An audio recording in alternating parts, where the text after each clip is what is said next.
ஈழத்துல நமது தொப்புள் கொடி உறவுகளை நம் மொழி பேசக்கூடியவர்கள் 2 லட்சம் பேரை கொண்டொழிப்பதற்கு காரணமா இருந்தது காங்கிரசும் திராவிட முன்னேற்ற கழகமும்.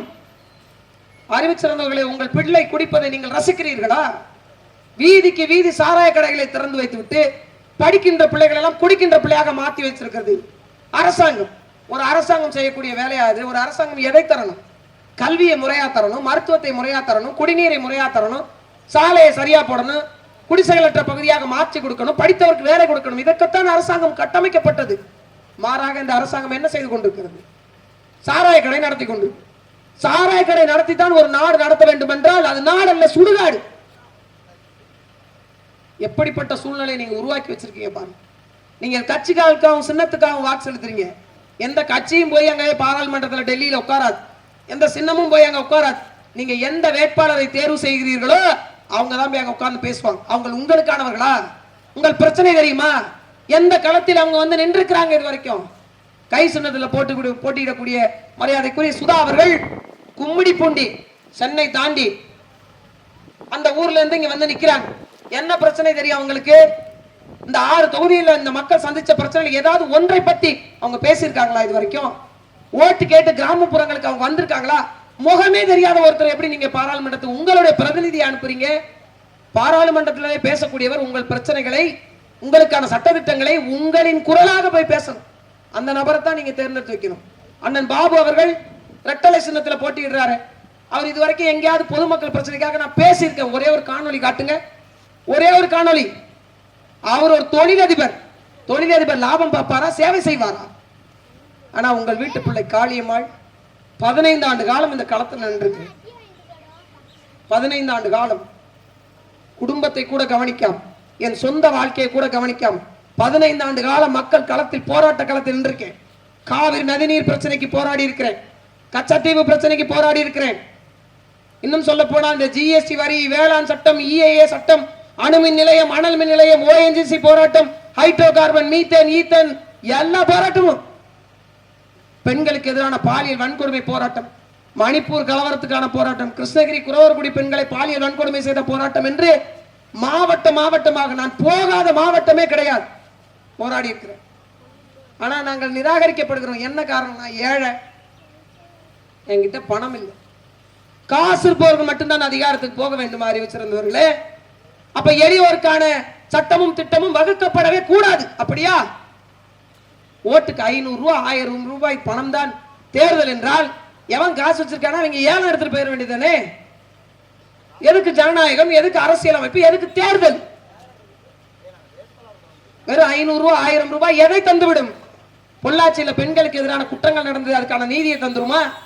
ஈழத்தில் நடந்த பிரச்சனைகளுக்கான நீதியை கொடுத்துருமா? ஹைட்ரோ கார்பன் திட்டத்தால் என் மண் மலராக்கப்பட்டிருக்கிறது, அதை கொடுத்துருமா? இதே பாபநாசம் தொகுதியில டைல்ஸ் கம்பெனி நடத்தி ஒரு நாளைக்கு 1.5 லட்சம் லிட்டர் தண்ணியை எடுக்கிறாங்களே, அதை திருப்ப கொடுத்துருவாங்களா? என்னவாக இருக்கு நாடு? நம்மையும் பாருங்க, நம்மையும் பாருங்க. ஒரு எரும மாடு 60,000 ரூபாய் விற்குது. 5 ஆண்டு காலம் உங்கள் தலையினுடைய விலை என்ன? என்னைக்காவது சிந்திச்சு பார்த்திருக்கமா? இந்த 500 ரூபாய் காசு என் பிள்ளைக்கான நல்ல படிப்பை கொடுத்துருமா? படிச்சு வெளியில வந்தானா அவனுக்கான வேலையை கொடுத்துருமா? பெண்களுக்கான பாதுகாப்பை உறுதி செஞ்சிருமா? 6 வயது பெண் குழந்தை பாலியல் வன்கொடுமைக்கு ஆளாக்கப்படுகிறது இந்த பகுதியில்.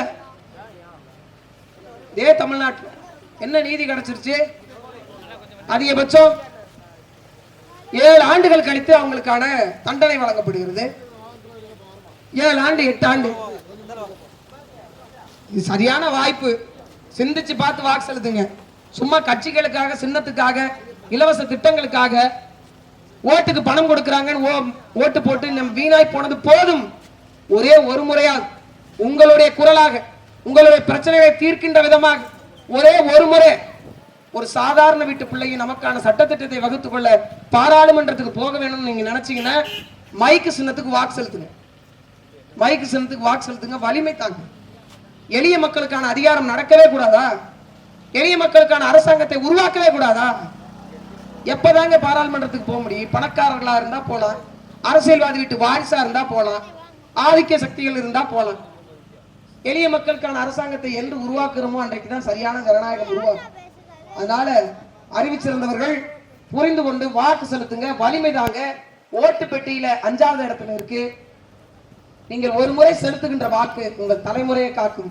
நீங்கள் ஓட்டு போட்டு ஜெயிக்க வச்ச அத்தனை பேரும் மணல் குவாரி நடத்துறவங்க, மலையை கிரஷர் போட்டு உடைச்சு விற்கிறவங்க, தார் ஃபேக்டரி வச்சிருக்கவங்க, டைம்ஸ் கம்பெனி வச்சிருக்கவங்க, கல்லூரி வச்சிருக்கவங்க, மருத்துவமனை வச்சிருக்கவங்க, இவங்களுக்கு தான் வாக்கு செலுத்தி வெளில வச்சிருக்கோம். எல்லாருமே பிசினஸ் மேன்ஸ். ஒரு முறையாவது மக்கள் சேவையாளர்களை பாராளுமன்றத்துக்கு அனுப்புங்க, வாய்ப்பு கொடுங்க, அப்பதான் போக முடியும். இன்னைக்கு நான் போறேன், நாளைக்கு உங்கள் வீட்டு பிள்ளைக்கான வழித்தடத்தை உருவாக்கி வச்சுட்டு போறேன். திராவிட மாடல் என்ன தெரியுமா? திராவிட மாடல் சக்கரை ஆலையை சாராய ஆலையாக மாற்றுவதற்கு பேர் தான் திராவிட மாடல். 8 ஆலைகள் மூடப்பட்டிருக்கு. 8 ஆலைகள். பாபநாசம் தொகுதியில் இருக்கக்கூடிய திருவாரூரான் சக்கரை ஆலை வரைக்கும் 8 நிலம் வளம் சார்ந்த தொழிற்சாலை மூடப்பட்டு 20,000 இளைஞர்களுக்கான வேலை வாய்ப்பு பறிக்கப்பட்டிருக்கு.